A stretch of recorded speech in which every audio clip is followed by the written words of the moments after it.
అంగట్లో అన్నీ ఉన్న అల్లుని నోట్లో శని ఉంది అన్నట్టుంది కడప జిల్లాలో నిరుద్యోగుల పరిస్థితి. కడప జిల్లాలో ఉక్కు కర్మాగారం నిర్మాణానికి కావలసిన అన్ని హంగులు ఉన్నాయి.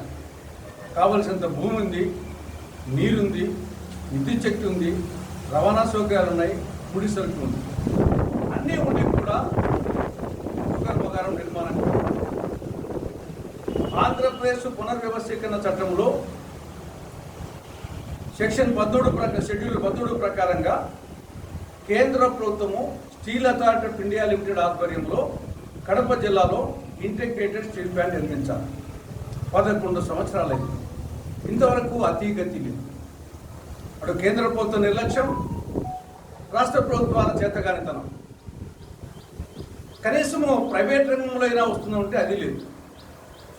2018లో ఆనాడు ముఖ్యమంత్రి హోదాలో చంద్రబాబు నాయుడు గారు కడప జిల్లా జమ్మలమడుగు నియోజకవర్గం మైలవరం మండలం ఎం కంబాలదిన దగ్గర 3892 ఎకరాల విస్తీర్ణంలో రాయలసీమ స్టీల్ పేరుతో శంకుస్థాపన చేశారు. కానీ రూపాయి పని కూడా జరగదు. ఈ లోపల ప్రభుత్వం మారిపోయింది. జగన్ ముఖ్యమంత్రి అయ్యాడు.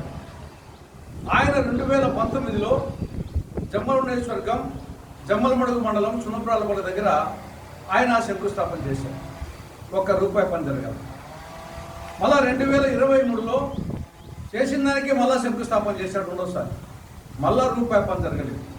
ఈ లోపల ఆ ప్రభుత్వం మారిపోయింది. మళ్ళా చంద్రబాబు నాయుడు మళ్ళా ముఖ్యమంత్రి అయ్యాడు. మొన్న కడపలో మహానాడు సందర్భంగా మే నెల 27, 28, 29 తారీఖుల్లో మహానాడు జరిగింది. ఆ మహానాడు సందర్భంగా చంద్రబాబు నాయుడు ముఖ్యమంత్రి హోదాలో హామీ ఇచ్చాడు.